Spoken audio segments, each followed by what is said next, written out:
We are on lesson 3 of chapter 3, which is dividing decimals. First we'll do decimals by decimals, then integers by decimals, and then we'll do a word problem at the end. First thing with dividing decimals. The first number for dividing is, if you've learned this before, always goes on the inside of this division problem. It's being divided by. And then these are what you're dividing it by. So the 3.6 going into 3.82. So we would have the 3.6 here, 3.82 here. Before we do that, it's always important that the number on the outside, or the second number, does not have decimals. It makes your life really difficult if you have a decimal number on the outside. So how could we fix that? Well, we could just move that decimal over to turn it into a 36. If we do that on this one, we have to do it to this too. So that would give us 38.2. It's okay to have a decimal on here, but it's not okay to have a decimal on the outside. So let's rewrite this problem. 38.2 divided by 36. 36 goes into 38 once. Multiply that. That would give you 36. Subtract. It gives you a 2. Now here's where we put the decimal above where we have it. Drop that 2. 36 does not go into 22, so that would be a 0. Then we need to add a 0 to drop. So does 36 go into 220? Goes into it about 6 times. 6 times 6 is 36. Carry that 3. 6 times 3 is 18, plus 3 is 21. That gives us a 4. We'll drop this. 36 goes into 40 one time. So now I want to round this to the nearest hundredth because it might go on for a while. So this would be 1.06 for our answer. Let's do the same thing for this one then. We have 12.95 divided by negative 1.25. So I do not want a decimal over here, so I'm going to move this over. 1, 2, and then do the same to this. So we have 1,295 divided by negative 125. So 125 goes into 129 once. Multiply that, it would give you 125. We would subtract to get 4. Drop the 5.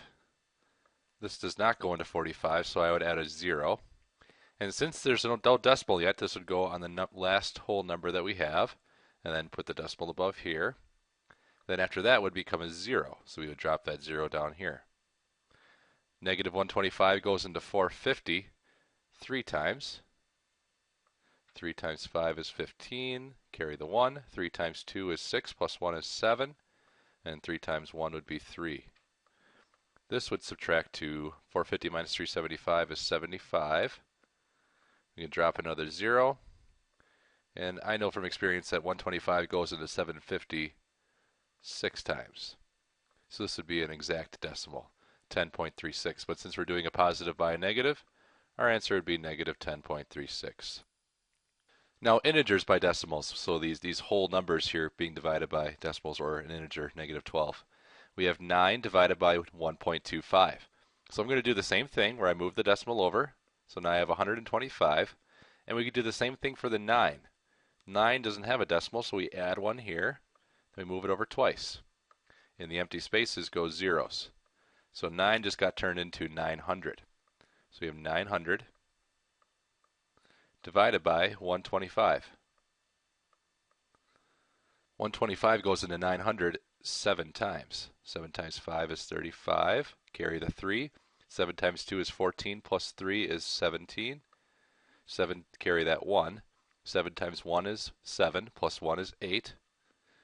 So that gives us 875. 900 minus 875 is 25. Here's where we run out to, so we have a decimal then. Put that above. Add a 0 to drop.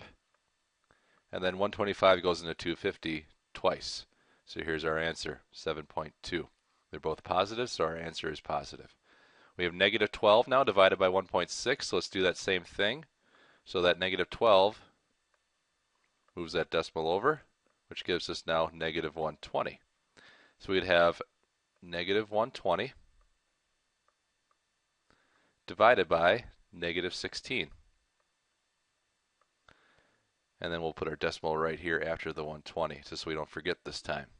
Negative 16 goes into 120 7 times.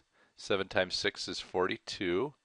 Carry that 4, so 7 times 1 is 7, plus 4 is 11. Now we can subtract. That'd be 8. We'd add a 0 after the decimal and drop it. So 16 goes into 80 5 times. And that goes into it exactly. 5 times 16 is then 80. So this is a perfect decimal. We have a negative divided by a negative, so our answer then would be positive because the signs were the same. So 7.5 would be our answer for this one. Let's look at a real-world situation here. If Sandy and her family used 14.95 gallons of gas to drive 358.8 miles, how many miles per gallon did they get? So here's our ratio, right? Miles per gallon. Miles divided by gallons. So it would be 358.8 divided by 14.95. We can move those decimals over then. Same thing for this one. And then a 0 would go here. So we'd have 35,880 divided by 1,495. Let's write that in. 1495 can't go into 3, it can't go into 35, it can't go into 358, but it can go into 3,558 twice. So 2 times 5 is 10, carry the 1, 2 times 9 is 18, plus 1 is 19. Plus carry that 1, 2 times 4 is 8, plus 1 is 9. And then 2 times 1 is 2. Then we subtract. You'd have 8. Turn this into a 4. Turn this into 18. That'd be 9. Turn this into a 2.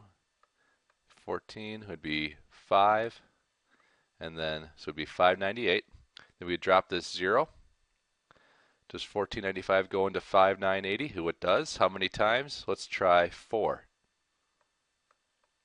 4 times 5 is 20. Carry that 2. 4 times 9 is 36, plus 2 is 38. Carry that 3. 4 times 4 is 16, plus 3 is 19. Carry that 1.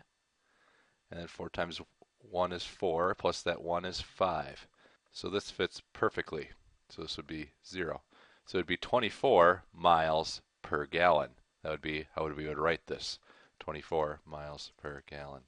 If you ever need to check your work with your calculator, you're free to do that as well, just to make sure that you're getting your answers right.